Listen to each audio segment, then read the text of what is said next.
फरहाद, कुछ दिनों से मेरा मैदा अजीब सा रहता है, मतली वगैरह। ठीक है गुल, तो चलो टेस्ट कर लेते हैं, मालूम हो जाएगा कि हकीकत क्या है। मैं अभी फौरन से मेडिकल स्टोर जा रहा हूँ।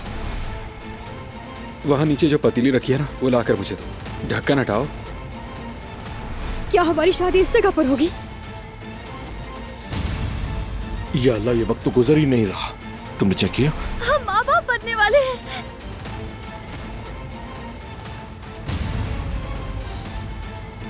घर से निकलते वक्त जानती थी कि तुम मेरा पीछा कर रहे हो।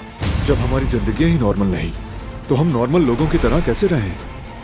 जवेरिया, तुम ठीक तो हो ना मेरी जान? मैं तुमसे तलाक चाहती हूँ। आपके नाम पार्सल आया है। भेजने वाले का नाम और पता कुछ भी नहीं लिखा है। डरो मत, ठीक है ना? कोई से हाथ नहीं लगा सकता, कोई नहीं। मेरा खून खोल रहा है।